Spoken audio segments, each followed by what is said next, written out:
Atomic number यानी कि होता है परमाणु क्रमांक।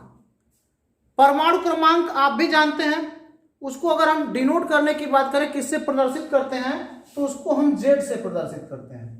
ठीक है, एटॉमिक नंबर को हम किससे प्रदर्शित करते हैं बेटा, तो जेड से प्रदर्शित करते हैं। जहां पर भी जेड लिखा रहेगा समझ लीजिए एटॉमिक नंबर को शो कर रहा है। ठीक है, atomic number is equal to होता है प्रोटॉन नंबर, यानी कि प्रोटॉन की संख्या पी। आप बी पढ़े हो, इलेक्ट्रॉन की संख्या अभी मत कहिएगा, क्योंकि इलेक्ट्रॉन की संख्या घटती बढ़ती है। अगर मान लीजिए कोई कह देता है Fe+2, आप अगर कह देते हो कि जो हमारा परमाणु क्रमांक है उसके बराबर होता है इलेक्ट्रॉन की संख्या, ऐसा अगर आप बोल देते हो तो गलती कर देते हो। क्या, आप हमेशा बोलिए कि जो परमाणु क्रमांक होता है वह प्रोटॉन की संख्या के बराबर होता है। ठीक बात, अब देखिए इसमें गलती नहीं होगी। ठीक है, लेकिन अगर आप कहते हो कि यहाँ पर जैसे भाई Fe+2 है तो इलेक्ट्रॉन का आदान प्रदान तो होता रहता है, तो वहां पर तो परमाणु क्रमांक और इलेक्ट्रॉन की संख्या बराबर तो होगी नहीं, क्योंकि इलेक्ट्रॉन का तो देन लेन होने लगता है। तो आपसे कभी कोई पूछे कि परमाणु क्रमांक क्या है, तो प्रोटॉनों की संख्या को ही परमाणु क्रमांक कहते हैं, यानी जितना परमाणु क्रमांक उतने प्रोटॉन नंबर। ठीक है बेटा, दूसरा क्या है, आप जानते हैं कि एटॉमिक वेट, एटॉमिक मास भी कह सकते हो, यानी कि एटॉमिक मास बराबर क्या होता है, तो एटॉमिक मास बराबर होता है प्रोटॉन प्लस न्यूट्रॉन। ये तो आप भी पढ़े होंगे कि एटॉमिक मास बराबर क्या होता है बेटा, प्रोटॉन प्लस न्यूट्रॉन। इसको ए से डिनोट करते हैं, किससे डिनोट करते हैं, ए से। तो इसके बराबर आप समझ गए होंगे एटॉमिक मास ए बराबर प्रोटॉन प्लस न्यूट्रॉन की संख्या, ये पिछले क्लास में ही आपने पढ़ा है। और इलेक्ट्रॉन इज इक्वल टू, यानी electron number is equal to क्या हो जाएगा, electron number is equal to भी हो जाएगा प्रोटॉन नंबर, प्रोटॉन की संख्या, यानी जितने इलेक्ट्रॉन होते हैं उतने प्रोटॉन होते हैं। लेकिन ये क्या सही है, आपने क्या देखा कि इसको आप नहीं लिख सकते हो, क्योंकि जो प्रोटॉन की संख्या होती है बेटा ना, उसके अनुसार इलेक्ट्रॉन नहीं रहता, इलेक्ट्रॉन घटता बढ़ता रहता है। अब जैसे देखिए हम अगर बात कर लें बेटा Na+ का,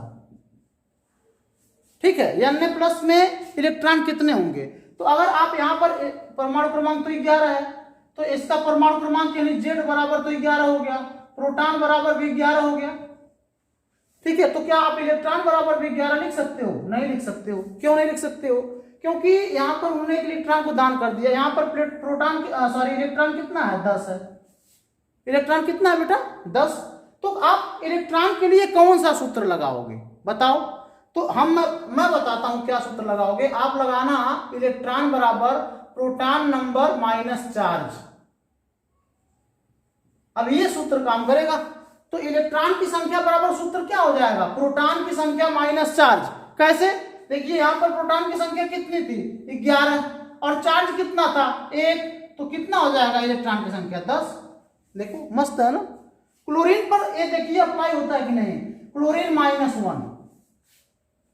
अब इसका अगर पूछा जाए इलेक्ट्रॉन संख्या कितना है, तो इलेक्ट्रॉन संख्या is equal to proton number. Proton कितना होगा, जितना उसका परमाणु क्रमांक होगा, तो 17 माइनस चार्ज। माइनस चार्ज का मतलब क्या, माइनस यहाँ पहले से है और चार्ज क्या है -1, तो कितना हो जाएगा इलेक्ट्रॉन की संख्या बराबर 17 + 1 इज इक्वल टू कितना हो जाएगा बेटा, 18। तो आप क्या लिख सकते हो, आप लिख सकते हो कि इलेक्ट्रॉन की संख्या बराबर प्रोटॉन माइनस चार्ज, या क्या लिख सकते हो कि इलेक्ट्रॉन की संख्या बराबर, आप लिख सकते हो इलेक्ट्रॉन की संख्या बराबर Z माइनस चार्ज। यह सूत्र हो सकता है। तो इलेक्ट्रॉन नंबर बराबर क्या हो जाएगा, Z माइनस चार्ज। Z मतलब परमाणु क्रमांक या प्रोटॉन संख्या, बात तो एक ही होता है। ठीक है बेटा, तो इसको आप नोट कर लीजिए इस सूत्र को, फिर हम बढ़ते हैं आगे।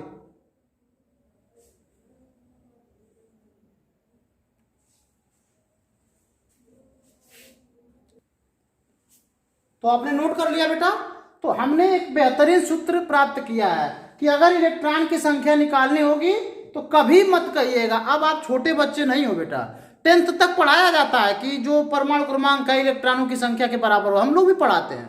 लेकिन अब आप जब बड़े हो गए धीरे धीरे ना, तो सच्चाई से हमको रूबरू कराना पड़ेगा, क्योंकि वहां तक एक रहता है कि किसी भी तरीके से सीख ले बच्चा। अब जब सीख लिए हो तो उसकी गहराई में ले जाएंगे।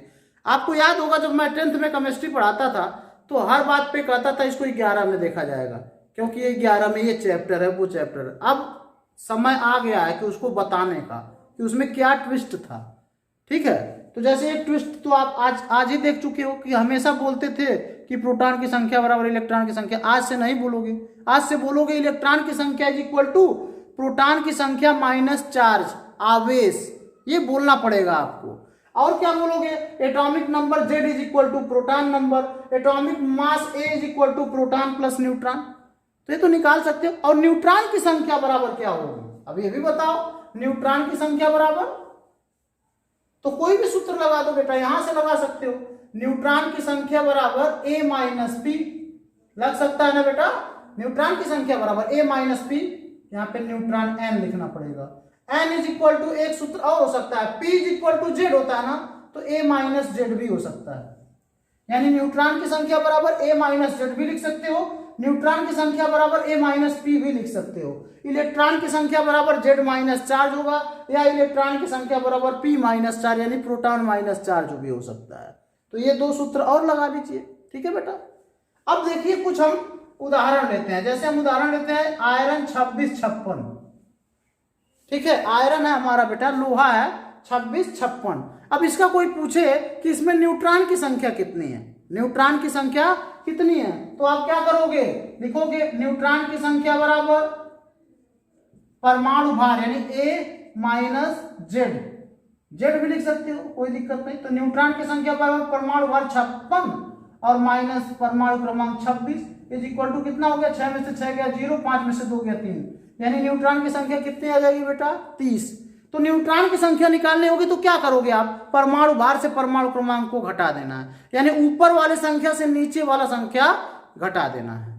तो ये तो पूरा लफड़ा समझ में आ गया होगा, क्या होता है इलेक्ट्रॉन, क्या होता है प्रोटॉन, क्या होता है न्यूट्रॉन। क्योंकि इसी के बेस से हमको समभारिक, समस्थानिक और सम न्यूट्रॉनिक को बताना है। ठीक है बेटा, आप इसको नोट कर लीजिए। अब पढ़ते हैं समभारिक, सम स्थानिक और सम न्यूट्रॉनिक्स को।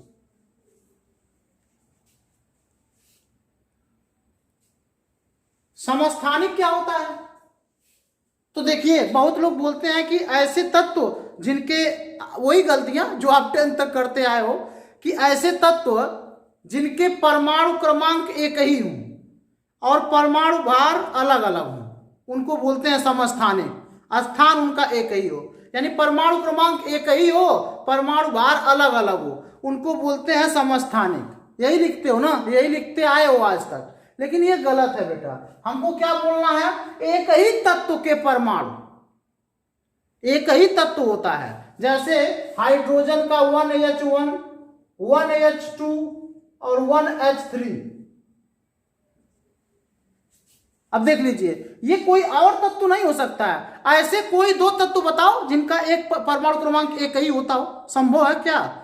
तो पीरियोडिक टेबल ही ध्वस्त हो जाएगा। अगर ऐसा हो जाए, दो तत्व जिनके परमाणु क्रमांक एक ही हो, तो किसको लिखोगे वहां पर? मान लीजिए हाइड्रोजन है और नाइट्रोजन है, परमाणु क्रमांक एक ही हो जाए, तो एक नंबर पे हाइड्रोजन को लिखोगे या नाइट्रोजन को लिखोगे? तो परिभाषा बोलने से पहले एक एक शब्द का अर्थ समझना चाहिए। परिभाषा में क्या लिखोगे? एक ही तत्व के परमाणु, एक ही तत्व है हाइड्रोजन, उसके परमाणु अलग अलग हैं। तो एक ही तत्व के परमाणु जिनका परमाणु क्रमांक तो एक ही है परंतु परमाणु भार भिन्न भिन्न है, उसको हम बोलते हैं समस्थानिक। क्या? फिर से एक बार, एक ही तत्व के परमाणु जिसके परमाणु क्रमांक समान है लेकिन परमाणु भार भिन्न भिन्न है, उनको हम बोलते हैं बेटा समस्थानिक। और ये पीरियोडिक टेबल में एक ही स्थान पर लिखे जाते हैं। ये पीरियोडिक टेबल में एक ही, यानी हाइड्रोजन को पहले ही नंबर पर लिखा जाएगा, चाहे वो 3 तरह का हाइड्रोजन नहीं, कितने भी प्रकार का हाइड्रोजन हो। तो समझ गए परिभाषा क्या है? एक ही तत्व के ऐसे परमाणु जिनका परमाणु क्रमांक तो समान होता है लेकिन परमाणु भार अलग अलग होता है, उनको कहते हैं समस्थानिक। ठीक है बेटा, जैसे कार्बन 12 और कार्बन 14, कार्बन 6 12 और कार्बन 6 14 भी होता है। ये क्या है? दोनों एक दूसरे के समस्थानिक है। स्थान यानी परमाणु क्रमांक इनका समान है, एक ही स्थान पर पीरियोडिक टेबल में रहते हैं लेकिन उनके परमाणु भार अलग अलग है। तो इस समस्थानिक का परिभाषा और उदाहरण दोनों हमने बता दिया, इसको आप लिख लीजिएगा। ठीक है बेटा। अब दूसरे नंबर पे क्या आता है, समभारिक। क्या आता है बेटा, समभारिक। अब इसमें हमको एक ही तत्व नहीं कहना है, इसमें हम कहेंगे भिन्न भिन्न तत्व। अब यहाँ पे एक तत्व नहीं रहेगा क्योंकि इनके परमाणु क्रमांक बदल जाएंगे। तो क्या हम बोलेंगे बेटा, भिन्न भिन्न तत्व जिनके परमाणु क्रमांक अलग अलग होते हैं, ठीक है, लेकिन परमाणु भार एक ही होता है। परमाणु क्रमांक इनके अलग अलग होते हैं लेकिन परमाणु भार एक ही होता है, उनको हम क्या कहेंगे, उनको हम कहेंगे समभारिक। जैसे पोटेशियम 1940, अब कहीं कहीं 39 का भी जिक्र है तो अलग बात है। पोटेशियम 1940 और कैल्शियम 2040, ये समभारिक की श्रेणी में आते हैं।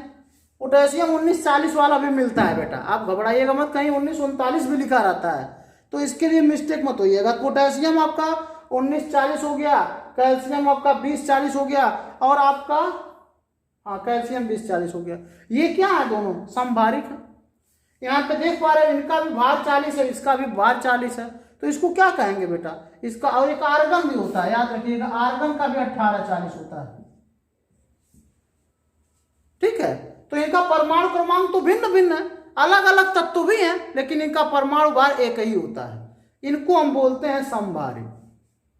तो आपने क्या पढ़ा, समस्थानिक में एक ही तत्व के परमाणु जिनके परमाणु भार अलग अलग होते हैं परंतु परमाणु क्रमांक एक ही होता है, उनको हम समस्थानिक बोलते हैं। और भिन्न भिन्न तत्व जिनके परमाणु क्रमांक तो अलग अलग होते हैं लेकिन परमाणु भार एक ही होता है, उनको हम बोलते हैं समभारिक, जैसा कि यहाँ उदाहरण में लिखा है। और सबसे लास्ट है बेटा सम न्यूट्रॉनिक्स। क्या है, सम न्यूट्रॉनिक्स, उसको भी समझ लीजिए।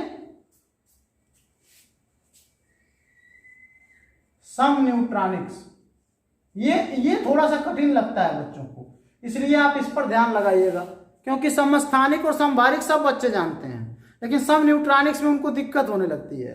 तो ऐसे तत्व जिनके न्यूट्रॉनों की संख्या समान हो, ऐसे तत्व जिनके न्यूट्रॉनों की संख्या समान होती है। अब न्यूट्रॉन क्या होता है, जिसको परमाणु भार में से परमाणु क्रमांक को घटाने पे जो मिलता है वही न्यूट्रॉन होता है। तो जिनमें न्यूट्रॉनों की संख्या समान होती है उनको क्या बोलेंगे, सम न्यूट्रॉनिक। जैसे उदाहरण में हम लेंगे बेटा, एक उदाहरण हमारे पास है यूरेनियम का है, एक सेकेंड, हाँ बेटा, कार्बन का है, नाइट्रोजन का है। कार्बन 614 वाला भी पाया जाता है और नाइट्रोजन 715। ये देखिए नाइट्रोजन 715 वाला भी मिलता है, वैसे 14 भी होता है। तो यहाँ पे देखिए कार्बन और नाइट्रोजन की बात करी गई है। यहाँ पे कार्बन का न्यूट्रॉनों की संख्या कितनी हो जाएगी, 14 में से 6 घटा 8 हो जाएगा। और यहाँ पर नाइट्रोजन में न्यूट्रॉनों की संख्या कितनी हो जाएगी, 15 में से 7 घटा 8 हो गया। तो यहाँ पर क्या आप देख पा रहे हो कि कार्बन और नाइट्रोजन इस कंडीशन में सम न्यूट्रॉनिक्स हैं। और एक और उदाहरण मिला हुआ है, बुक में दिया हुआ है जर्मेनियम का। कितना दिया है बेटा, जर्मेनियम और आर्सेनिक, दिखाई दे रहा है ना, जर्मेनियम है और आर्सेनिक है, नीचे लिख देते हैं। जर्मेनियम का है बेटा 3276 और आर्सेनिक का है 3377। 3377, इनको दोनों को घटाओगे तो कितना आएगा, न्यूट्रॉन की संख्या 44 ही आएगी। दोनों में न्यूट्रॉन की संख्या कितनी आएगी, 44 ही आएगी। न्यूट्रॉन की संख्या कैसे पता चलेगी, जब आप परमाणु भार से परमाणु क्रमांक को घटाएंगे, ठीक है। तो आप क्या देख रहे हो, इनमें दोनों में न्यूट्रॉनों की संख्या बराबर, इसीलिए ये क्या है, दोनों एक दूसरे के सम न्यूट्रॉनिक्स हैं। तो आपने क्या पढ़ लिया आज के क्लास में, आपने पढ़ा कैथोड किरणों के गुण, दूसरा बात पढ़ा परमाणु क्रमांक क्या होता है, परमाणु भार क्या होता है, इलेक्ट्रॉनों की संख्या कैसे निकाली जाती है, न्यूट्रॉनों की संख्या कैसे निकाली जाती है, प्रोटॉनों की संख्या कैसे निकाली जाती है, समस्थानिक क्या होते हैं, समभारिक क्या होते हैं और सम न्यूट्रॉनिक क्या होते हैं।